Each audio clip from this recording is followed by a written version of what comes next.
দাজ্জাল কখন এবং কিভাবে জন্মগ্রহণ করেছিল? দাজ্জালের পিতামাতার পরিচয় কি? অনেক স্কলারগণ বলে থাকেন হযরত সুলাইমান আলাইহিসসালামের যুগে জিন ও মানবজাতির মিশ্রণের মাধ্যমে দাজ্জাল তৈরি হয়েছিল। আজ খুবই তথ্যবহুল ভিডিও নিয়ে হাজির হয়েছে আপনাদের মাঝে, তাই মনোযোগ দিয়ে ভিডিওটি অবশ্যই শেষ পর্যন্ত দেখতে ভুলবেন না। আসসালামু আলাইকুম সুপ্রিয় দর্শক, হুজুরে পাক সাল্লাল্লাহু আলাইহি ওয়াসাল্লাম ইরশাদ করেছেন যে কিয়ামত সেই পর্যন্ত আসবে না যতক্ষণ না দাজ্জাল পৃথিবীতে আসে।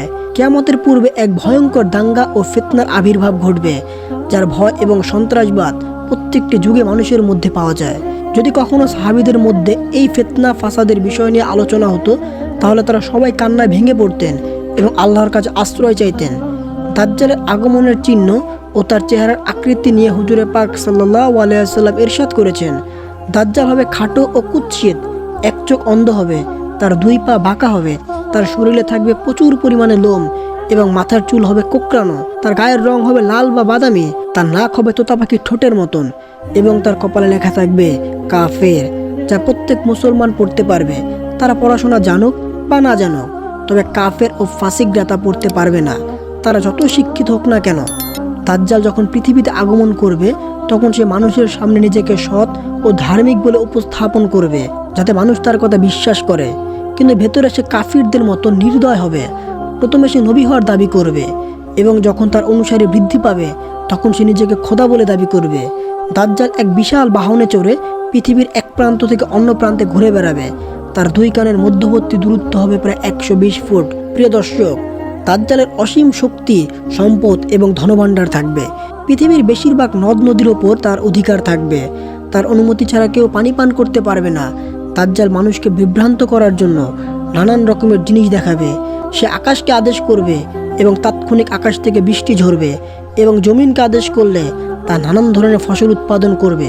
যে সময় দাজ্জাল নিজেকে খোদা বলে ঘোষণা করবে এবং যারা তাকে খোদা বিশ্বাস করবে তাদেরকে সে প্রচুর ধন সম্পদ দান করবে, আর যারা তাকে খোদা হিসেবে মানতে অস্বীকার করবে তাদেরকে হত্যা করবে। দাজ্জাল বিদ্যুতের গতির চেয়েও দ্রুত পৃথিবী ঘুরে বেড়াবে এবং পৃথিবীর প্রত্যেকটি কোণায় যাবে। সে সময় সমস্ত কাফির ও ইসরায়েলিরা তার অনুসরণ করবে, কিন্তু প্রকৃত মুসলমানরা তাকে চিনতে পারবে এবং তাকে খোদা হিসেবে মানতে অস্বীকার করবে। দাজ্জাল যখন পৃথিবীর সমস্ত স্থানে দাঙ্গা ফাসাদ ঘটিয়ে মক্কা মদিনার দিকে যাবে, তখন তাকে মক্কায় প্রবেশ করতে বাধা দেওয়া হবে। মদিনা প্রবেশের চেষ্টা ব্যর্থ হবে। তখন সে মক্কা ও মদিনার বাইরে দাঁড়িয়ে ভয়ঙ্কর চিৎকার করবে। মক্কা ও মদিনার যে সকল অবিশ্বাসী থাকবে তারা তার আওয়াজ শুনে বের হয়ে দাজ্জালের অনুসারী হয়ে যাবে। দাজ্জাল 40 দিন পর্যন্ত এই পৃথিবীতে থাকবে। এরপর ইমাম মাহদী আলাইহিসসালাম ও হযরত ঈসা আলাইহিসসালাম তার সঙ্গে যুদ্ধ করবে। দাজ্জালের বাহিনী মুসলমানদের তুলনায় বেশি শক্তিশালী হবে এবং সেই সময় মুসলমানদের সঙ্গে তাদের বাহিনীর মধ্যে এক বিশাল যুদ্ধ হবে। সেই যুদ্ধে দাজ্জাল পরাজিত হবে এবং তার বাহিনীকে বিশাল পরাজয়ের সম্মুখীন হতে হবে।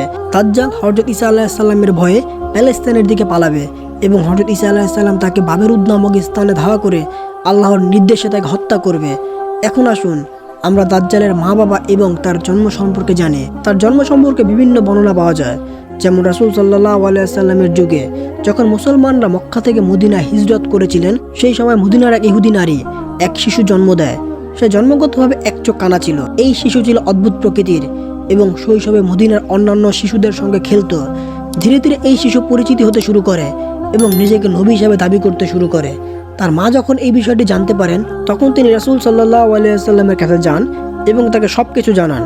একদিন রাসূল সাল্লাল্লাহু আলাইহি ওয়াসাল্লাম সাহাবীদের সঙ্গে নিয়ে ওই শিশুর বিষয়ে জানার জন্য তার বাড়ির দিকে রওনা হন। পথে তিনি দেখতে পান ওই শিশু আনসারী শিশুদের সঙ্গে খেলা করছে। ওই শিশুর নাম ছিল ইবনে সায়াদ। তখন ইবনে সায়াদ ছিল কিশোর, কিন্তু এখনও পুরোপুরি যুবক হননি। রাসূল সাল্লাল্লাহু আলাইহি ওয়াসাল্লাম তার দিকে এগিয়ে যান, কিন্তু ইবনে সায়াদ তার টের পায়নি। রাসূল সাল্লাল্লাহু আলাইহি ওয়াসাল্লাম তাকে জিজ্ঞাসা করলেন, তুমি কি স্বীকার করো যে আমি আল্লাহর রাসূল? ইবনে সায়াদ রাসূল সাল্লাল্লাহু আলাইহি ওয়াসাল্লামের দিকে তাকিয়ে বললেন, আমি স্বীকার করি যে আপনি আল্লাহর রাসূল। এরপর ইবনে সায়াদ বলল, আপনি কি স্বীকার করেন যে আমিও একজন আল্লাহর রাসূল? রাসূল সাল্লাল্লাহু আলাইহি ওয়াসাল্লাম তার কথার জবাব না দিয়ে বললেন, আমি আল্লাহ এবং তার সব রাসূলদের উপর বিশ্বাস রাখি। এরপর রাসূল সাল্লাল্লাহু আলাইহি ওয়াসাল্লাম ইবনে সায়াদকে জিজ্ঞাসা করলেন, তুমি কি দেখছো? ইবনে সায়াদ জবাব দিল, আমি সমুদ্রের ওপর একটি সিংহাসন দেখছি। তখন রাসূল সাল্লাল্লাহু আলাইহি ওয়াসাল্লাম বললেন, এটি শয়তানের কারসাজি। ইবনে সায়াদ আরও জানায়, তার কাছে কিছু সত্য এবং মিথ্যা খবর আসে। এটা শুনে রাসূল সাল্লাল্লাহু আলাইহি ওয়াসাল্লাম বললেন, তোমার বিষয়টা অস্পষ্ট হয়ে গেছে। এরপর রাসূল সাল্লাল্লাহু আলাইহি সাল্লাম তাকে বললেন, আমি তোমার জন্য একটু লুকানো কথা রেখেছি। ইবনে সায়াদ বললেন, ওটা আদ্দখান মানে ধোয়া। তখন রাসূল সাল্লাল্লাহু আলাইহি সাল্লাম বললেন, তুমি তুচ্ছ ও অপমানিত।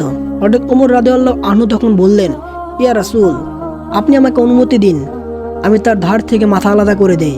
কিন্তু রাসূল সাল্লাল্লাহু আলাইহি সাল্লাম বললেন, তাকে ছেড়ে দাও। যদি সে আসলেই দাজ্জাল হয় তাহলে তুমি তাকে হত্যা করতে পারবে না, আর যদি সে দাজ্জাল না হয় তাহলে তাকে হত্যা করার প্রয়োজন নেই। মদিনার লোকেরা ইবনে সায়াদ সম্পর্কে বলতো, কিন্তু শয়তান তার কাছে আসতো এবং তাকে আল্লাহর আরশের খবর দিত। তবে রাসূল সাল্লাল্লাহু আলাইহি সাল্লাম ইবনে সায়াদের সম্পর্কে কোনো চূড়ান্ত সিদ্ধান্ত দেননি, কারণ আল্লাহর তরফ থেকে কোনো নির্দেশনা আসেনি যে ইবনে সাইদে দাজ্জাল কিনা। কিছু সাহাবী তাকে দাজ্জাল মনে করতেন, আবার কিছু সাহাবী তাকে দাজ্জাল মনে করতেন না। ইবনে সায়াদ সম্পর্কে বিভিন্ন সাহাবাদের মধ্যে মতভেদ ছিল। কিছু সাহাবা তাকে দাজ্জাল বলে মনে করতেন, কারণ তার মধ্যে দাজ্জালের কিছু চিহ্ন ছিল। অনেক মুফাসসিররা বলেন যে ইবনে সায়াদ হলো সেই ব্যক্তি যে কিয়ামতের নিকট দাজ্জাল হয়ে বের হবে। আবু সাঈদ খুদরি রাদিয়াল্লাহু বলেন, ইবনে সায়াদ আমাকে বলেছিল যে আমি তার মা বাবাকে জানি এবং দাজ্জালকেও চিনি। তখন হযরত আবু সাঈদ রাদিয়াল্লাহু আনহু তাকে জিজ্ঞাসা করেন, তুমি কি এটা পছন্দ করো যে তুমি দাজ্জাল হও? ইবনে সায়াদ বলল, যদি আমাকে দাজ্জাল বানানো হয় তাহলে আমি এই বিষয়টা পছন্দ করব, অর্থাৎ আমি দাজ্জাল হতে চাই। কিছু মুফাসসির বলেছেন যে ইবনে সায়াদ দাজ্জাল নয়, কারণ এরপর সে ইসলাম গ্রহণ করেছে, বরং দাজ্জাল হযরত সুলাইমান আলাইহিস সালামের যুগে জিন ও মানবজাতির মিশ্রণের মাধ্যমে তৈরি হয়েছিল। তার বাবা মাকে হত্যা করা হয় এবং দাজ্জালকে এক দ্বীপে বন্দী করা হয়। সেই দ্বীপে সে আজও পর্যন্ত বন্দী রয়েছে এবং শয়তানরা তাকে সব খবর দেয়। হযরত ইমাম জারকা রহমাতুল্লাহ আলাইহি বর্ণনা করেছেন যে দাজ্জাল হলো সেই ফাসাদ যা আল্লাহ তাআলা হযরত আদম আলাইহিস সালামকে জান্নাত থেকে বের করার সময় সৃষ্টি করেছিলেন। দাজ্জালকে জন্ম থেকেই মা বাবাহীন তৈরি করা হয়েছিল। আমরা যদি সংক্ষেপে বলি তাহলে দাজ্জালের আগমন কিয়ামতের নিকটবর্তী সময় হবে এবং তার যে চিহ্নগুলো থাকবে সেগুলো আল্লাহর রাসূল সাল্লাল্লাহু আলাইহি ওয়াসাল্লাম তার হাদিসের মধ্যে সুস্পষ্ট বর্ণনা করেছেন। আল্লাহর কাছে দোয়া করি যে আমাদের প্রিয় হাবিব হযরত মুহাম্মদ সাল্লাল্লাহু আলাইহি ওয়াসাল্লামের বরকতে তিনি আমাদেরকে দাজ্জালের হাত থেকে রক্ষা করুন এবং আমাদের ঈমানকে সুদৃঢ় করুন। আমিন।